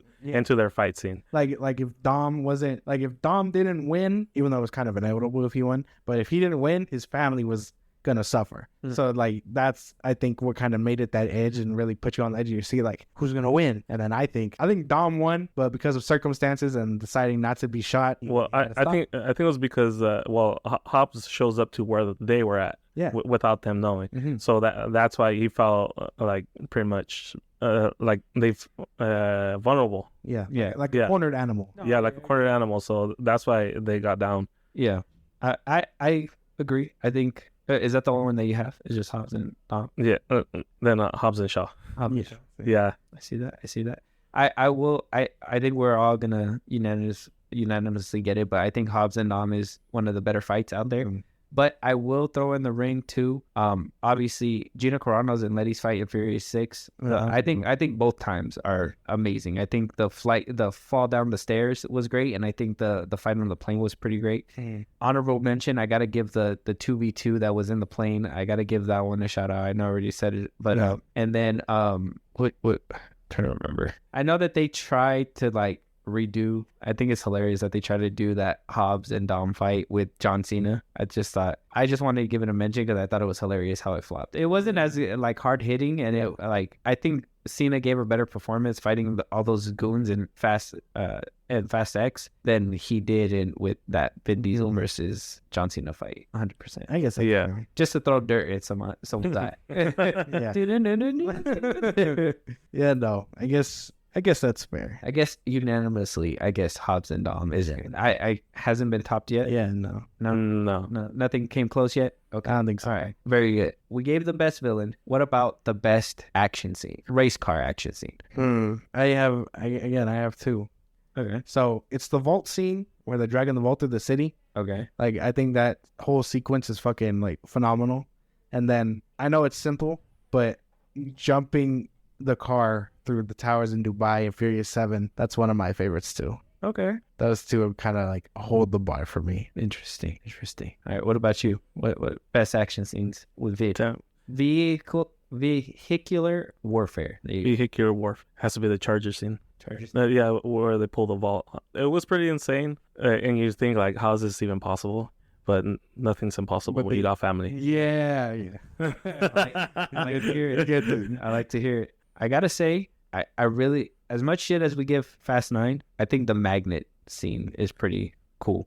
I think it's very entertaining. Mm-hmm. I think the whole, like, how they utilize it and stuff like that. I know we get some dumb moments, like when John Cena is caught by a car and passed over to a different car. Yeah. When the dude gets caught by gets a car thrown at him by Vin Diesel, that's crazy. I think that scene's pretty good. And then if I have to give it to another one, at least a second one, I really like the F8. I like the whole Dom versus the crew scene. Where, it's all the cars, and then they like use the little grappling wires on it. Yeah, exactly. Yeah, I like that scene too. I like when he makes the cars flip over, and even his car flips over and shit like that. And then you get that little scene at the end where, Letty's about to get shot, and he gives another emotional thing. I honestly think Vin Diesel did a phenomenal job in F8. I think his acting chops really went to 10, but then where it went, who knows? It's probably because he still felt emotional. It might be something like actual, like, human. Yeah, is that he's probably still felt emotional, and he had to give a pretty good performance in order to keep on carrying the franchise. Yeah, to give it a reason to go. Yeah. Interesting. And before we get to the closing thoughts, best race of the franchise. Best race. Which one was the one that you guys were like, damn, this is the race that goes hella hard? I'll let Raymond go first. I'm caught between two. Because I think of course, Too Fast, Too Furious. Okay. The beginning one was pretty exciting. How they closed off all the streets and they set up everything. They call Brian like, hey, we need one more like pull up, and he goes. I think that was a pretty exciting race, but also when Brian and Tyrese Gibson's character raced the other two guys in the muscle cars, and that one I didn't know who was gonna win pretty much because they did their cars had way more horsepower than their cars did, and so they had to find a way to finesse their way to winning. Okay, yeah, that's a good one. I think my favorite is the cop car one. I just really like that it's all four of them. They're all experienced. This is kind of like the first time we've seen them all go against each other. And it's all equal cars. Yeah, it's not like he's a Skyline, he's in his Charger, and then the other two are in their car of choice. But like it's all equal stakes. Roman cheats and still loses. And then I just like that Vin Diesel lets him win. You know what I mean? It's not like when they raced in the last movie prior where he had to cheat. You know what I mean, to get there. Yeah, I really like that he was just like, I'm gonna ease off, and then he let him win. Yeah, but I see that. I think it's my favorite race. Yeah, I would give it to that one too, because that was one that I was thinking, but I also got to give it to Fast and the Furious 4. I think the street race when they're trying to prove themselves to Braga, when Vin basically bumps Paul Walker at the end of the race, and he's like, "Oh no, that's bullshit," and the guy's like, "Hey, go carry your mama." Eh? I'm like, okay, this is one of the better races. I think that one and the cop car one, because I think you're right. I think that's like the first time they actually got in a car and it was all equal. You know, no nos, no nothing. It's like, hey, what does Dom always say is like, is the driver that makes a car or whatever. Yeah. So I think that really cemented that in that one, and yeah, it was a touching moment to know that he let him win. So I think one of the more extreme ones, like if I had to choose one of those ones, it's the one you mentioned earlier in Fast 8, where he's racing and his car catches on fire. yeah, Mid race. Yeah. You're just like, damn, he still won. You're just like, what the fuck? he was like, "This is a trick that Brian showed me." I'm like, "Brian showed you how to blow up your car?" Because it was in Cuba, right? He was using someone else's car, Yeah. made it catch fire, threw it into the ocean, and that's it. The other dude got left without a car. No, you me. Did he? Yeah. Oh yeah, that's right. He did. Yeah. He was Yeah. like, "Here, you can have mine," and then the dude was like, "You can keep your keys. I just want your respect. It's good enough for me." No, Don borrowed someone else's car Yeah. to race His- because yeah. to show him like, oh, it's not about the car, it's about the driver. Yeah, But the dude he lost against was supposed to give him his car. yeah. But then he gave him the red car. He gave him the red one that's all that's supposed to be Dom's right there in Cuba. He wound up giving it to his nephew. So he let the dude keep his car and he gave him his car basically. Okay. So Dom ruined his car and then Dom gave him his cars. Yeah. Yeah. Very nice. Very, very Well, that's like an honorable mention, I think. Yeah. That's a good one. So here we are, guys. We're heading towards the end, hitting the last final corners of this episode. One thing that I want to bring up, and hopefully this kind of sparks a little bit of conversation, is the evolution of the franchise. We talked about it a little briefly earlier, right? Now, I wanted you to break down what you were saying earlier. You did say that they turn into spies and all that. So if you can just give us a little from your head, like where it started and where it has ended up as of right now with Fast X. Well, beginning was good because Brian was just undercover, and then it was all about being it was I guess a little bit more relatable. Well, not really relatable. I mean, because you're not out street racing, but you related more to the characters. And then Fast 5 came, and it was pretty good with the heists and everything going on, but now it included someone that was looking for them from the government. And so from then on, bringing back Hobbs and telling them like, oh, I need your help to find this high tech gear, and then like, all right, and then now they're flying in jets, looking for this super secret technology that could wipe out an entire nation's infrastructure and whatnot, and then from then on it just starts building on more and more. I think nine is the one that where it literally was way out there. It was way out in outer space. Yeah, and before that it was God's Eye, where Mr. Nobody. Yeah, Mr. Nobody. Like that's even beyond. Is it like beyond Hobbs? He's like different branch entirely. Yeah, see, so it just goes deeper and deeper into government now. Yeah. and international secrecy and stuff like that, espionage and Fast X. They're in a black site somewhere in the Antarctica. That shit was tough. I was like, damn, she in trouble.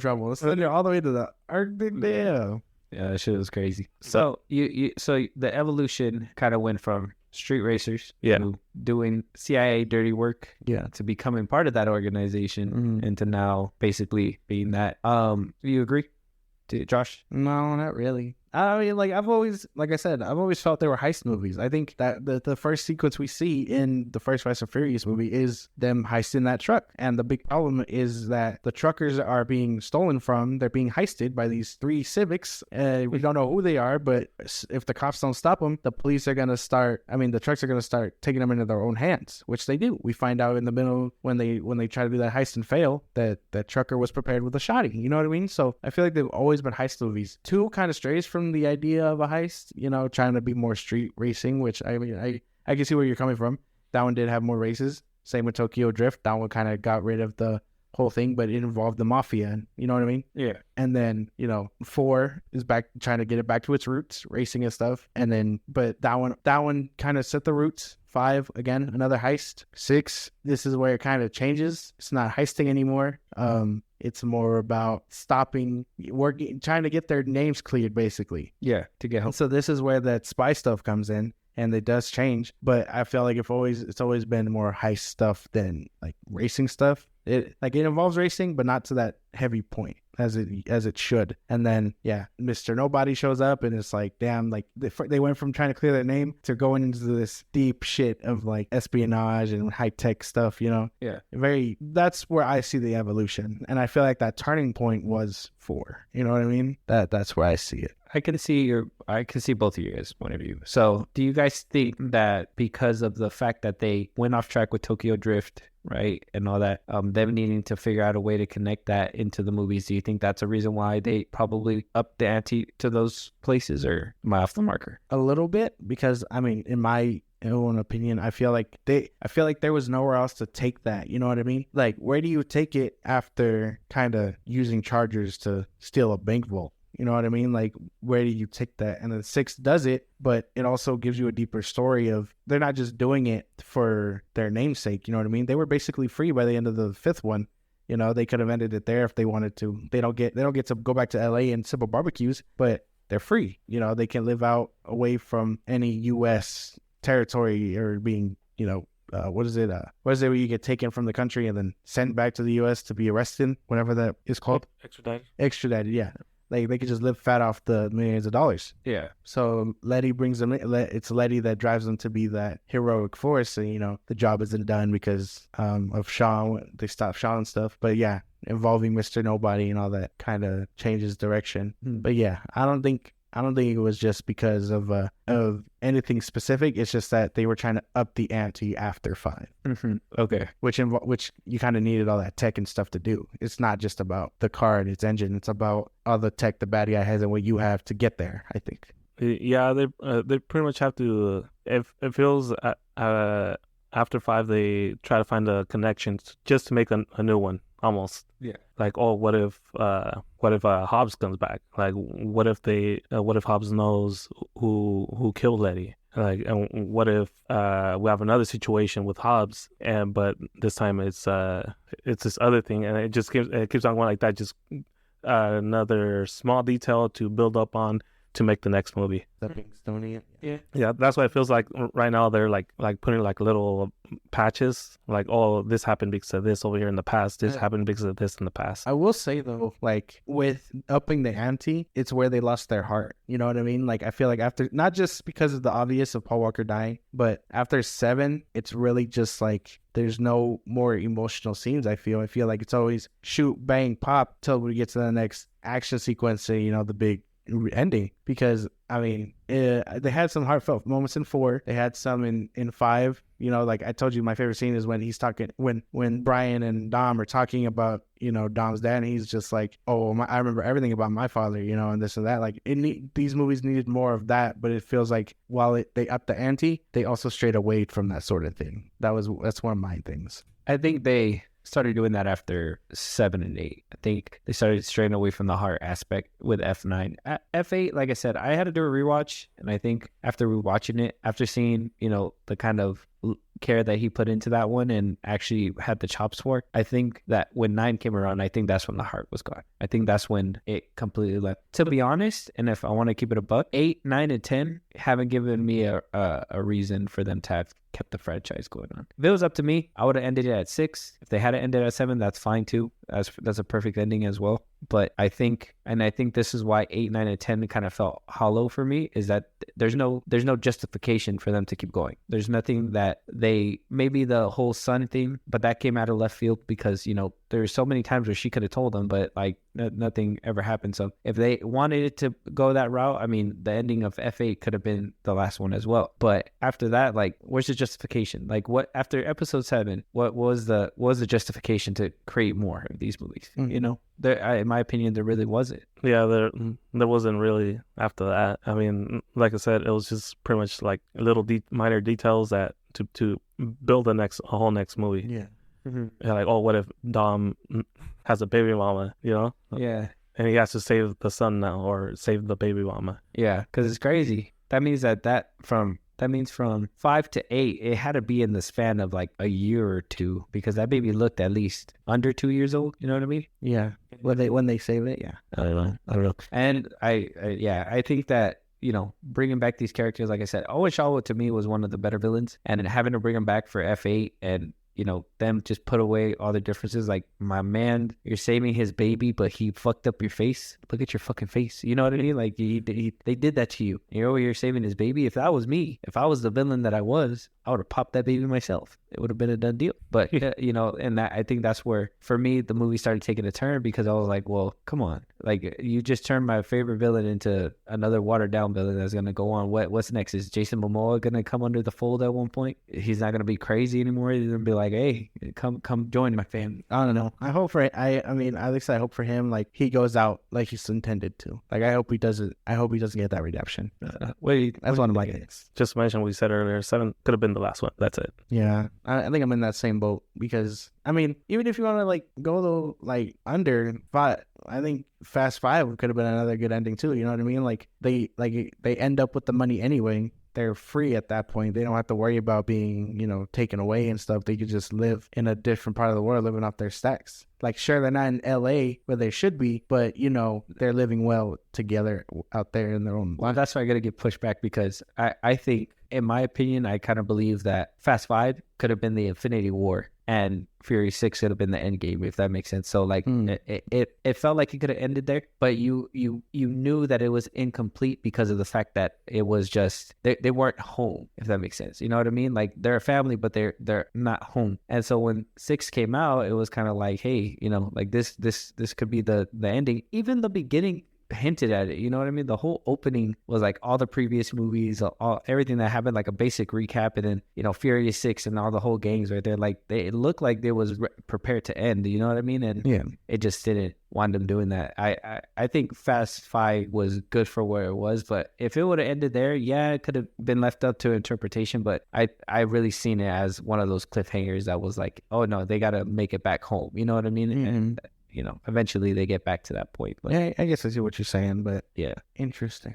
Then do you think they're just mainly doing it for the money now? Oh, for sure. And this is something that I was like racking my brain about, right? And this is why I said earlier too, like, is this something that Paul Walker wanted, or is this Vin Diesel? Like, for me, for the longest time, I always thought like, you know, Vin Diesel's always been like, oh, Pablo, you know, we miss you, we're gonna respect you, you know, your legacy, all that stuff. But then you're over here making movies without him. You know what I mean? Like, if that was my partner, we're homies, I would have finished up the movie that was his last movie, and maybe not kill the franchise, but give it to somebody else. You know what I mean? Pass on the torch, something like that. If it was up to me, I would have said, there's no me without him. You know what I mean? There's no us. There's no this movies without Paul Walker. You know what I mean? Mm-hmm. And so that's why I was like, is it Vin Diesel milking this shit to be like, oh, Pablo, like, this is for him, like, come watch these movies, this is what you wanted? Or is this genuinely what Paul Walker wanted? Did he actually see himself doing 10 movies? You know, I'm sure they saw themselves doing 10 movies, just not like this.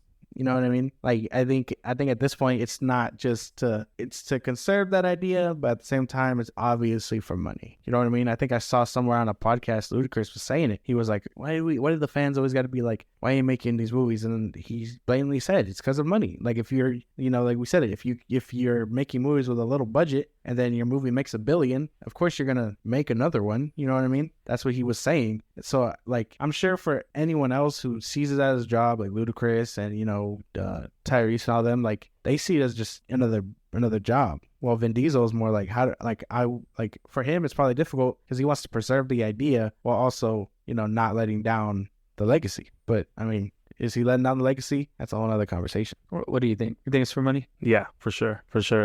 I mean, I do believe they care about Paul Walker, but they're doing it for the money now. It has to be. I mean, just these last couple movies, there's no actual need for them other than probably just pretty much milking as much as they can right now out of suckers like me. Like us, I mean, all of us.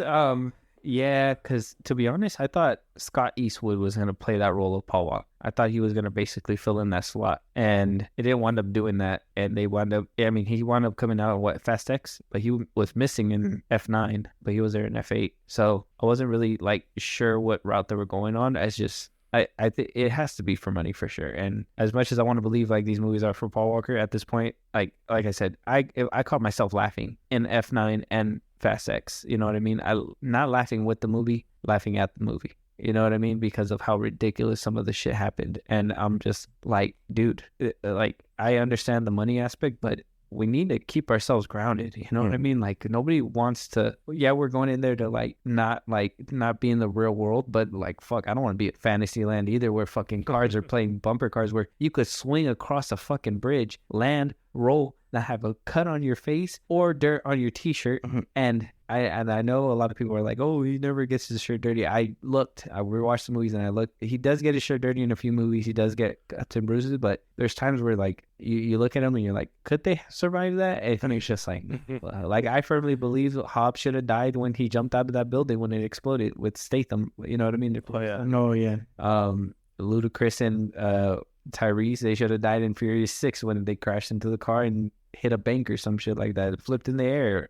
Of all things. So obviously it's a cash grab, and it just putting it blatant in your face in F9 when they're like, oh yeah, we don't die, stuff like that, like we're invincible. It kind of turns off the audience, I think. Yeah, I got that feeling when they were in Fast X, when they were on the bridge and they're already arrested Dom, and he starts strapping in like, all right, get ready, and the other guy's like, what do you mean? And then they blow up the truck. He gets out and just starts walking towards the people that are shooting at him. He's not even taking cover. He's just walking towards them. Everybody else is taking cover, shooting back, and he just walks up to them like he knows he's a main character. He's not gonna die. Yeah. If I was one of the other characters, I would have been like, I want to be in his car.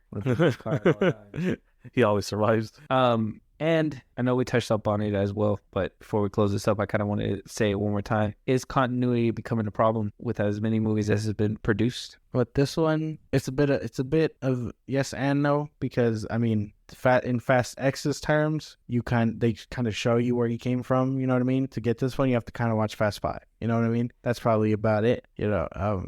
And then, with nine kind of changes things about this entire story. So, but I mean, if you watch 9 by itself, you're basically just like, well, this is why he hasn't been around. If you're a real fan and you know, and you've seen the other ones, you're like, well, he shouldn't have been around, period. So, like, it's more of just, if it's casual watching, I guess not, because you can go in there and be like, okay, this is where we're at now, because, you know, they are doing well at giving you timestamps of when things happen. But if you're actually watching it, then, you know, yeah, it becomes a problem. What do you think? Yeah, after 5, you gotta watch 5 in order to understand the rest. Okay. You know, so after that, just characters keep on reappearing for more missions, and as it continues, X, this latest movie, I feel like they do sum up everything, but it just feels like band-aids. Yeah, like band-aids. Like, all right, like how did Dom know that one girl was his baby mama's sister? Like, and he ends up saving her.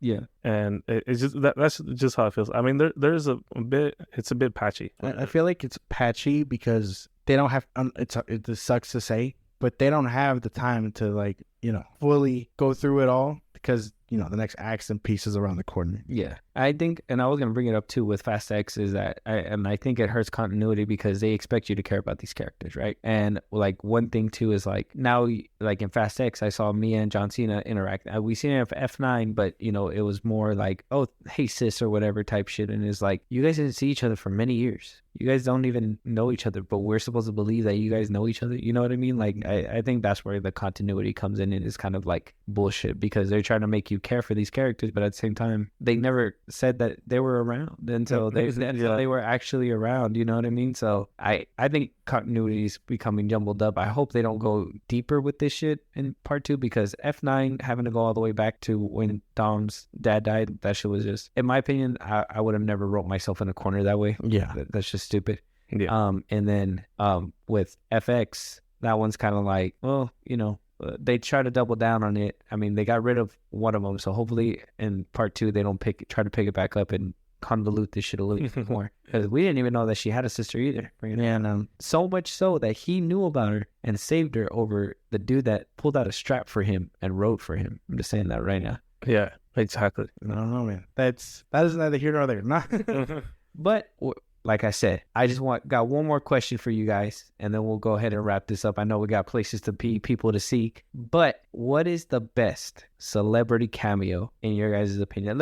Since there's so many, we'll do top 3. What is the best celebrity cameo? Top 3 at least that you can think of off top. Oh man, I didn't even think about that one. No, it's hard to remember them all because there is a lot. There right? is a lot. Damn. Yeah, I couldn't even. Yeah, I guess like Lil Bow Wow. He could be technically one as one. Bow Wow, Don Omar, I believe, was one. Don Omar was on there. Ozuna was in F9. He played Lil Rico. Yeah, there you go.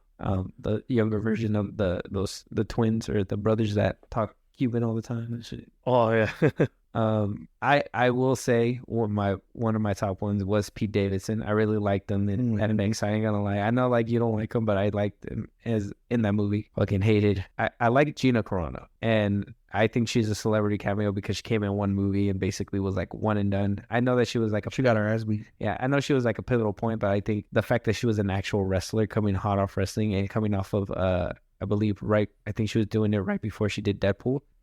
Like she still had like those moves in her head, and so like the action scenes really meshed well. Honorable mention, Helen Mirren as the Shaw Brothers mom. I think she's an honorable mention. You guys like Iggy? There you go, Iggy's there. I mean, Cardi B was in F9 as well. So Cardi B caught me off guard. I heard it as a rumor first. I was like, why would they have her there?